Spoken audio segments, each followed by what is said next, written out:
Artinya mudah-mudahan ada juga sinar terang dari Mabes Polri untuk mengungkap kasus ini sebaik-baiknya. Dan mudah-mudahan apa yang ditemukan Mabes Polri confirm dengan apa yang ditemukan Komnas HAM, dan itu merupakan sebuah kebenaran yang sebenar-benarnya.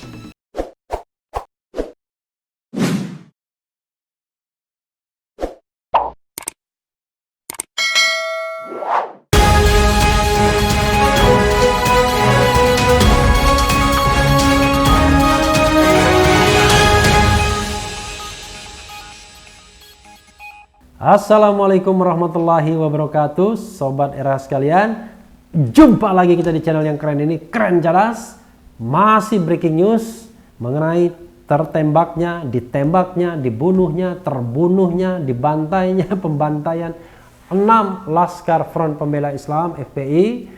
Nanti proper wordnya, kata yang propernya, yang cocoknya akan kita temukan tentunya. Nah, sekarang kita ikuti bahwa Komnas HAM, Komisi Nasional Hak Asasi Manusia, sudah melakukan olah TKP selama 2 hari.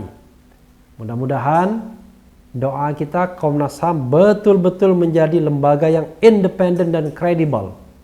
Tidak memihak sana, tidak memihak sini, menemukan kebenaran dan bukan menutupi kebenaran dengan mencari pembenaran. Jadi kita ingatkan bahwa Komnas HAM betul-betul bekerja independently. Walaupun sering saya berkritik juga bahwa orang-orang yang ada di lembaga independen itu ketika terpilih ya sering harus berkoalisi, bersepakat ya, tunduk dengan kekuasaan yang ada agar terpilih. Tapi itu is okay.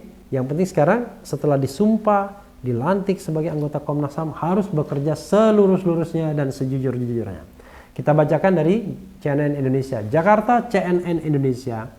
Komisi Nasional Hak Asasi Manusia Komnas HAM memastikan tak akan menghadiri rekonstruksi kasus bentrok antara polisi dengan Front Pembela Islam yang digelar di wilayah Karawang, Jawa Barat, Minggu 13.12 malam. Polisi sebelumnya mengundang sejumlah lembaga termasuk Komnas HAM untuk mengikuti rekonstruksi bentrok tersebut. Wah, ini a question mark ya, tanda tanya kenapa nggak mau hadir. Komisioner Komnas HAM bidang pemantauan dan penyelidikan Muhammad Khairul Annam mengatakan tak ada komisioner yang hadir lantaran tengah mempersiapkan agenda pemeriksaan terhadap Kapolda Metro Jaya Irjen Fadil Imran dan Direktur Utama PT Jasa Marga yang bakal digelar Senin 14.12 besok. Oke. Jadi karena persiapan itu ya kami diundang, hanya saja kami tidak bisa datang karena kemarin saya 2 hari di Karawang melakukan olah TKP, sehingga malam ini kami sedang mengkonsolidasi fakta-fakta yang kami temukan karena besok kami memeriksa Kapolda dan Dirut Jasa Marga, kata Anam saat dihubungi cnnindonesia.com. Mudah-mudahan hasil olah TKP tersebut bisa mengkonfrontir Polda atau Kapolda dan juga Dirut Jasa Marga. Kalau Dirut Jasa Marga ya dengan pertanyaan mengapa CCTV-nya mati, dan selalu begitu kalau ada kasus-kasus a dark number of cases ya. Anam menyatakan sejauh ini pihaknya telah berhasil menemukan beberapa bukti yang dinilai cukup membuat terang insiden bentrok yang menewaskan 6 anggota Laskar FPI ini. Bukti dan keterangan itu diperoleh usai tim penyelidik Komnas HAM melakukan olah TKP di sekitaran tol Jakarta Cikampek. Alhamdulillah, mudah-mudahan ini bisa membuat terang masalah. Kami sudah memeriksa beberapa saksi termasuk FPI, masyarakat. Kami melihat langsung ke lokasi bahkan olah TKP dan menemukan banyak hal dan informasi. Alhamdulillah, mudah-mudahan informasi yang lurus selurus-lurusnya. Sampai malam ini itu peristiwa dan puzzle yang kami dapatkan semakin terang jelasnya. Sobat Era sekalian ya. Dalam kesempatan terpisah, Direktur Tindak Pidana Umum Bareskrim Polri Brigadir Jenderal Andi Rian menyatakan undangan kepada sejumlah pihak untuk mengikuti rekonstruksi kasus tersebut. Ia juga memastikan rekonstruksi itu digelar terbuka dan dapat diliput media. Proses rekonstruksi bersifat terbuka dan mengundang Komnas HAM, Kontras, Amnesty Internasional, dan Kompolnas, kata Andi saat dikonfirmasi cnnindonesia.com. Ini juga berita gembira ya. Artinya keterbukaan polisi dengan mengundang Komnas HAM, Kontras, Amnesty Internasional, dan Kompolnas adalah hal yang baik. Artinya mudah-mudahan ada juga sinar terang dari Mabes Polri untuk mengungkap kasus ini sebaik-baiknya, dan mudah-mudahan apa yang ditemukan Mabes Polri confirm dengan apa yang ditemukan Komnas HAM, dan itu merupakan sebuah kebenaran yang sebenar-benarnya. Namun ia tak menjelaskan lebih lanjut mengenai rute yang akan ditelusuri dalam rekonstruksi yang dilakukan penyidik gabungan Polda Metro Jaya dan Bareskrim Polri itu. Dia menjelaskan lokasi kejadian yang akan disisir penyidik ada di beberapa titik di wilayah Kabupaten Karawang. Nanti ikut saja dari titik Kimpul di Polres Karawang, ucap dia, titik kumpul maksudnya ya. Bentrokan antara polisi dengan Laskar FPI di tol Cikampek kilometer 50 itu terjadi pada Senin 7/12 dini hari.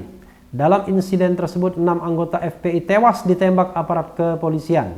Dalam rilis awal yang disampaikan oleh Polda Metro Jaya, mereka mengklaim pendukung Imam Besar FPI Rizik Syihab itu sempat mengeluarkan 3 kali tembakan saat bentrok dengan anggota. Nah itu pertanyaannya ya, tembakan 3 kali dibalas dengan puluhan kali, itu masuk akal atau enggak ya? Jadi kalau misalnya tugasnya, planningnya, ya, rencananya melumpuhkan Laskar FPI, ya saya kira tembakannya cukup 1 kali saja, ditembak di kaki atau tembak peringatan ke atas. Kalau mereka tidak menyerah, maka kemudian bisa dilakukan tembakan ke kaki terlebih dulu, lalu barulah bisa mengarah ke tempat yang lain ya. Jadi ada step-stepnya ya.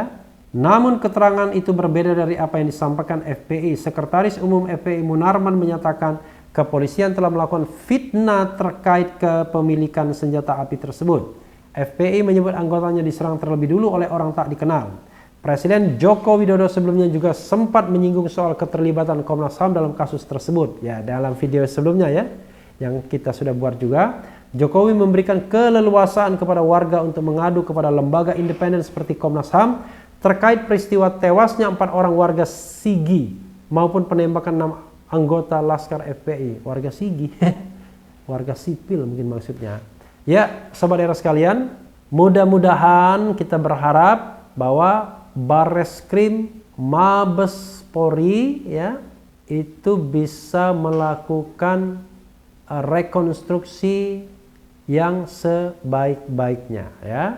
Jadi mereka bisa sama dengan apa yang ditemukan oleh Komnas HAM, sehingga confirm, saling menguatkan fakta yang ditemukan. Tapi kalau berbeda dan misalnya perbedaannya 180 derajat lagi, ya maka ya terus terang itu berlaku 2 hal saja. Kalau tidak semuanya salah, ya salah satu benar, tidak mungkin dua-duanya benar. Sobat era sekalian, kita berharap dan terus mendorong Komnas HAM melakukan penyelidikan ini secara tuntas agar menemukan suatu rangkaian peristiwa yang benar. Tadi dikatakan puzzle. Jadi puzzle 1, puzzle 2 itu bisa connected. Ya, banyak pertanyaan, dan pertanyaan itulah yang kita anggap puzzle yang harus dikoneksikan. Why, kenapa, dan lain sebagainya. Ya, termasuk tadi kenapa yang dibuntahkan banyak peluru, lubang mayatnya bukan lubang mayat ya. Mereka ditembak lebih dari 1 kali, padahal menurut versi polisi mereka hanya menembakkan 3 kali peluru saja, dan itu hanya mengenai mobil. Jadi sobat era sekalian, mudah-mudahan Komnas HAM dan Bareskrim Mabes Polri menemukan titik terang seterang-terangnya dan tidak ditutup-tutupi apa yang terjadi pada tanggal 7 dini hari tersebut, tanggal 7 Desember 2020 Senin dini hari. Mudah-mudahan kita berdoa kepada Allah Subhanahu wa taala memberikan guidance, bukan memberikan guidance ya, memberikan light, cahayanya, agar semua pihak yang terlibat dilandasi pada hati yang bersih untuk mengungkap kasus ini seterang-terangnya, sejelas-jelasnya, sejujur-jujurnya, dan seadil-adilnya. Yang penting tetap di channel ini, karena di channel ini Anda akan dirayu, ditipu, dibaperin, dicecar, diuber pula di jalan khusus. Karena channel ini adalah channel yang mengancam, memeras, dan membenci. Jangan lupa subscribe, like, comment, and share.